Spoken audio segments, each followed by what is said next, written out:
Hello friend, সবাইকে welcome জানাই আমার চ্যানেলে। তো বন্ধুরা, আজকে তোমাদের সাথে একটি ঝুরঝুরে বাসন্তী পোলাও রেসিপি শেয়ার করব।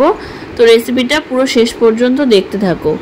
আমি আগেও আমার চ্যানেলে বাসন্তী পোলাও রেসিপি শেয়ার করেছি, সেটা বাসমতি চাল দিয়ে নয়, সেটা হলো গোবিন্দভোগ চাল দিয়ে।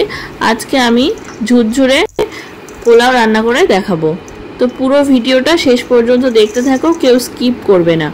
প্রথমে আমি কিছুটা পরিমাণে চাল নিয়েছি। এই চালগুলোকে আমি ভালো করে ধুয়ে নেব।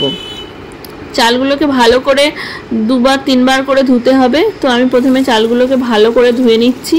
এবার এটাকে প্রায় 10 মিনিট মতো একটু ভিজিয়ে রাখতে হবে। চালটাকে ভিজিয়ে রাখলে পোলাওটা ভালো হবে। 10 মিনিট ভিজিয়ে রাখার পর এবার চাল থেকে জলগুলোকে ভালো করে ঝরিয়ে নিতে হবে।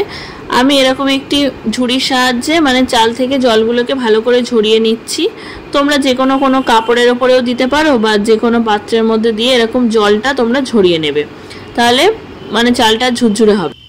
পোলাও বানাতে গেলে মেন যে জিনিসটা মাথায় রাখতে হবে সেটা হলো জলের পরিমাণ। জলের পরিমাণ যদি বেশি হয়ে যায় তাহলে পোলাওটা একদম নরম হয়ে যাবে আর খেতে একদমই ভালো লাগবে না। সেই জন্য আমি কি করেছি, চালটাকে ভালো করে মেপে নিচ্ছি। এরকম একটা ছোট্ট বাটির সাহায্যে এরকম আমি চালটাকে মেপে নিচ্ছি। তুমি এই কথাটা মাথায় রাখবে যে বাটিতে তুমি চালটা মাপবে, যে পাত্রে ঠিক তার যতটা পরিমাণে চাল হবে ঠিক তার ডবল জল লাগবে। আমার এখানে 5 বাটি চাল ছিল, তাই আমি 10 বাটি জল আমার লাগবে। এবার দিয়ে দিচ্ছি 1 চামচ লবণ।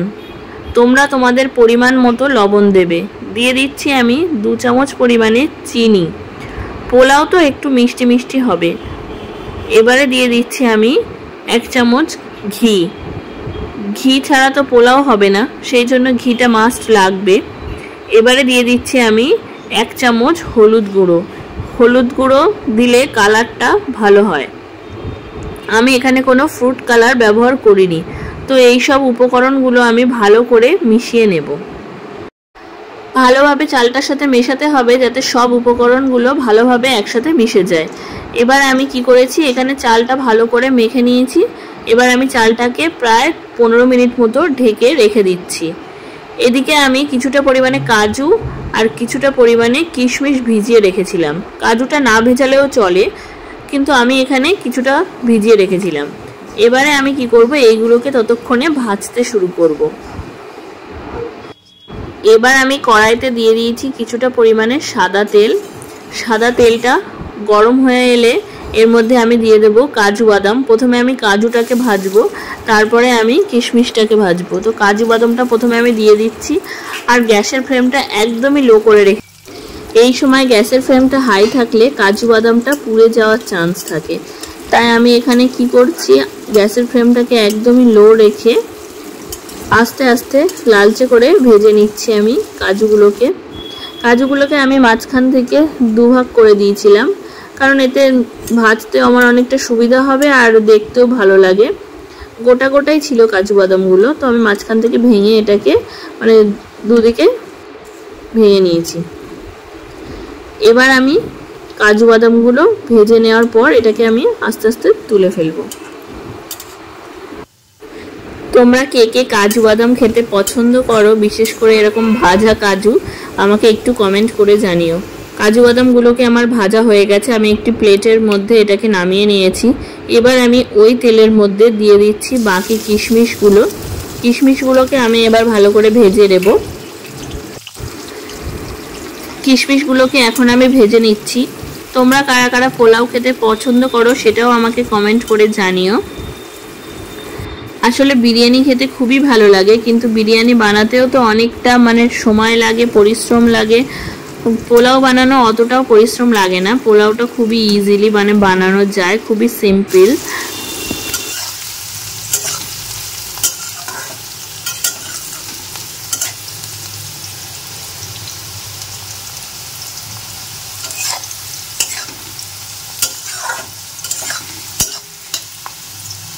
কিশমিশগুলো অনেকক্ষণ থেকেই ভাজছি। এবার কিশমিশগুলো দেখো ফুলে গেছে। এবার এগুলোকে নামিয়ে নেব। কিশমিশ ভাজা আমার কমপ্লিট হয়ে গেছে। একটা প্লেটের মধ্যে আমি কিশমিশ আর কাজুটাকে এরকমভাবে নামিয়ে নিয়েছি। পোলাওতে কাজু আর কিশমিশের পরিমাণটা একটু বেশি দিলে জিনিসটা খেতে ভালো লাগে। তো আমার এখানে আমি কিছু রিলস বানাচ্ছিলাম। এবার আমি জলটাকে গরম করে নেব। তো যে পাত্রে আমি মেপে চালটা নিয়েছিলাম ঠিক সেই পাত্রে মেপে আমি জলটা নিয়ে নিচ্ছি। আমার এখানে সসপ্যানের মধ্যে অতটা জল ধরেনি, সেই জন্য আমি এই গামলির মধ্যে জলটা নিয়ে নিয়েছি। যতটা চাল তার ডবল জল নিয়ে আমি এখানে গরম করতে বসিয়ে দিয়েছি। ওদিকে কড়াইতে আমি কিছুটা পরিমাণে সাদা তেল দিয়েছি, দিয়ে দিচ্ছি 1 চামচ পরিমাণে ঘি। তো ঘিটা তো মাস্ট দিতেই হবে, পোলাওতে ঘি না দিলে টেস্টটা ভালো আসে না। তো এবার আমি কি করছি, এটা গরম হয়ে এসছে, এর মধ্যে আমি দিয়ে দিচ্ছি 2টো তেজপাতা আর শুকনো লঙ্কা। এলাচও দেওয়া যায়, কিন্তু আমি এখানে এলাচ ব্যবহার করিনি। আর ওদিকে আমি যে চালটা ঢেকে রেখেছিলাম সেই চালটা 15 মিনিট হয়ে গেছে। এবার ওই চালটা আমি এর মধ্যে দিয়ে ভালো করে ভেজে নেব। চালটা আমি দিয়ে দিচ্ছি এর মধ্যে অল্প অল্প করে দিয়ে ভালো করে কড়াইতে ভেজে নিতে হবে। এই সময় মাথায় রাখতে হবে গ্যাসের ফ্লেমটাকে অনেকটাই হাই রাখতে হবে, রেখে ভালো করে চালটাকে ভাজতে হবে। এবার এর মধ্যে আমি দিয়ে দিচ্ছি ভেজে রাখা কাজু আর কিশমিশগুলো, দিয়ে ভালো করে আমি চালটার সাথে মিশিয়ে নেব। অনেকক্ষণ ধরে ভাজতে লাগবো। তো এগুলো ভাজা হয়ে গেলে আমি তারপরে ওই যে জলটা গরমে বসিয়ে রেখেছি ওই জলটা আমি এর মধ্যে দিয়ে দেব।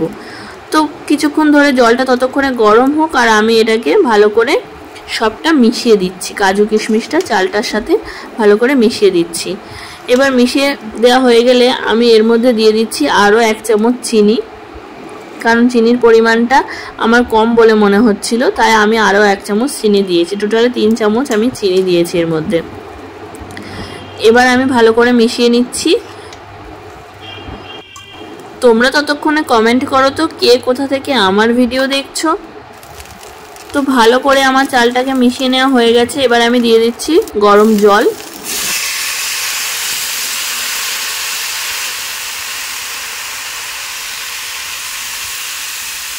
পোলাওতে যদি জলের পরিমাণটা ঠিকঠাক থাকে তাহলে পোলাওটা একদম ঝুরঝুরে পারফেক্ট হয়। সেই জন্য আমি কি করেছি, যে বাটি করে মেপে আমি চাল নিয়েছিলাম ঠিক সেই বাটিতে মেপে আমি এখানে 10 বাটি জল নিয়ে নিয়েছি। দেখো আমার কড়াইটা পুরো যেন ভর্তি হয়ে গেছে জলটা দিয়ে। এবার এটাকে আমি ফুটতে দেব ওই 15 মিনিট মতো। এটাকে আমি ঢেকে দিচ্ছি। 15 মিনিট পর ঢাকাটা খুলে আমি দেখলাম যে চালটা পুরোপুরি এখনো সেদ্ধ হয়নি, অল্প একটু বাকি আছে আর জলটাও এখনো রয়ে গেছে নিচে। সেই জন্য আমি কি করলাম যে আরও একবার ওটাকে আমি ঢেকে দিচ্ছি। পোলাওটাকে আমি আরও 5 মিনিট মতো ঢেকে রান্না হতে দিলাম। তারপরে দেখো ঢাকাটা খুলে দেখাচ্ছি, আমার পোলাওটা পুরো একদম পারফেক্ট আর ঝরঝরে হয়েছে। এরকম ঝুরঝুরে পারফেক্ট পোলাও রেসিপি তোমাদের কেমন লাগলো সেটা কিন্তু অবশ্যই কমেন্ট করে জানাবে। আমার চ্যানেলটিকে যারা এখনো সাবস্ক্রাইব করোনি তারা আমার চ্যানেলটিকে সাবস্ক্রাইব করে দাও, পাশে থাকা বেল আইকনটিও প্রেস করে দাও যাতে আমার ভিডিওর নোটিফিকেশনগুলো তোমরা সবার আগে পেতে পারো। তোমরাও বাড়িতে ট্রাই করো আর আমাকে জানিও যেরকম ঝুরঝুরে পারফেক্ট পোলাও রেসিপিটা তোমাদের কেমন লাগলো। যদি ভালো লাগে তাহলে একটা লাইক করো, কমেন্ট করো। আজকে বরের আবদারে বানিয়েছিলাম পোলাও, আর সঙ্গে হয়েছে চিকেন কষা। চিকেন কষাটা আমি বানাইনি, সেই জন্য রেসিপিটা আর আমি শেয়ার করলাম না। তো এরকম ঝুরঝুরে পোলাও আর চিকেন কষা খেতে ব্যাপারটা বেশ জমে যাবে। তোমরাও বাড়িতে অবশ্যই ট্রাই করো এরকম ঝুরঝুরে পোলাও। আর যদি নিরামিষ দিনে খেতে চাও তাহলে এর সঙ্গে বানিয়ে নিও একটু কাশ্মীরি আলুর দম, আর সঙ্গে থাকবে এরকম একটু স্যালাড।